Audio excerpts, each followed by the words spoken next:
One of the biggest complaints and requests that I had with my review of the RODECaster Pro II was number one, that it was too big and had too many connections, and that people wanted smaller and cheaper interfaces, but with the exact same features, and now we have one. This is the RODECaster Duo, and if you like the RODECaster Pro II, then chances are you're probably gonna love this one as well. Let's get into it. So the RODECaster Duo is in every way the exact same as the RODECaster Pro II, except for the size, of course. The RODECaster Duo still has the same high quality preamps for both the mics and the headsets, so you can connect even the most gain heavy mics without a problem directly to this unit and they will sound amazing. You also still get the same UI and features that you got with the RODECaster Pro II, but Rode, however, took away a lot of the things to make the form factor a lot smaller, and this will either be a massive win for you or a massive deal breaker.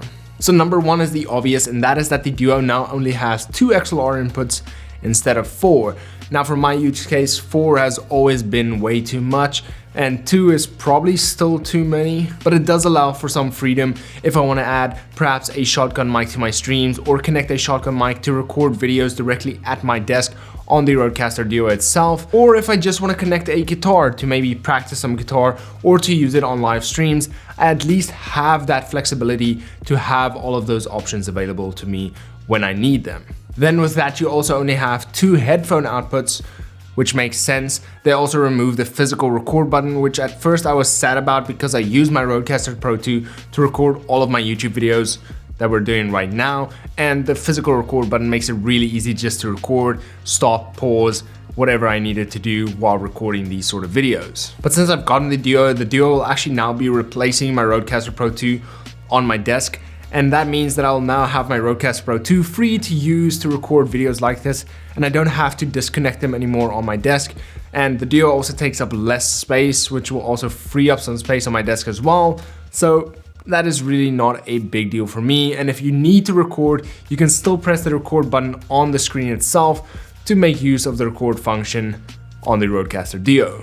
I'm also really happy that they didn't remove the SD card slot on the Duo, as that allows you to record directly from this unit. You don't need a PC or anything else. You can just press record and it records directly on that SD card slot. And then once you have that audio, you can just simply import it into your video, synchronize the audio. And because these have EQ and everything on board, you can record with those settings and save yourself a step or two in post as well. So that is sort of how I like to do things. I like to have the hardware EQ actually being recorded into the mic and then just use that directly into my YouTube videos. And then lastly, of course, you do have less physical buttons and dials. So on the smart pads, you are losing 2 of them, but since you have a whole bank that you can go through, it didn't really affect me as much. And you also lose 2 faders, which for some people can be a negative, but for me, once again, that doesn't really affect me all that much, since I mainly use one for my mic, one for my system audio, one for Discord calls, and then one for Bluetooth, which I might switch out for music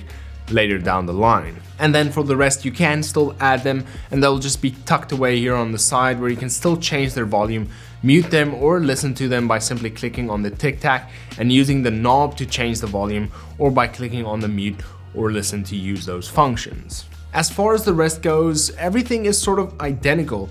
The way you add mics, the way you route audio, and even the ability to stream to 2 PCs with 2 USB ports are all still there. But they did, however, add an auxiliary port on the front, which you can use to either just have normal headsets connected to that, or you can connect a headset like the NTH100M and use the headphone mic through that connection as well. So if you ever needed an extra mic, then that is sort of a great way to get an extra mic out of this. And then you can also connect wireless mics like the Rode Wireless Mi's, Pros, or the Go 2s if you're looking for wireless audio with your RODECaster Duo. And then you also now have the ability to click the headphone volume buttons, and then you also have this new way of visualizing the volume with this RGB ring that goes up the more you turn up the volume, which is a great way to see what the volume levels are for these headsets, especially in darker areas. So who is the RODECaster Duo for?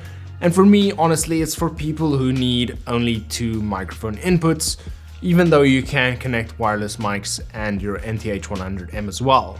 If you're someone with a podcast and you usually just have one guest, or you are a couple stream and you are two people always chatting into mics, or if you're just a single creator, then the RODECaster Duo is a much better choice for me compared to the Pro II. You get all of the features of the Pro II in a smaller package and at a better price point, which is always great.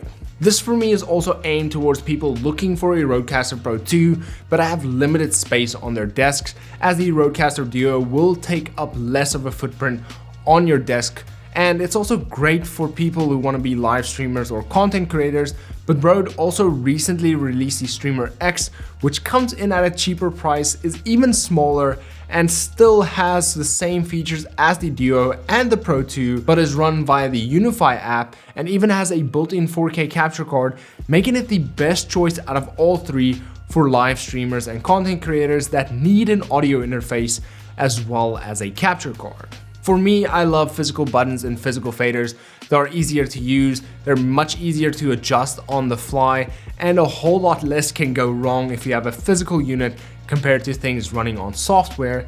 But it is really hard to say no to a device that just does it all, especially for live streamers. But for me, the RODECaster Duo will become my main audio interface going forward. And then, as always, until next time, cheers.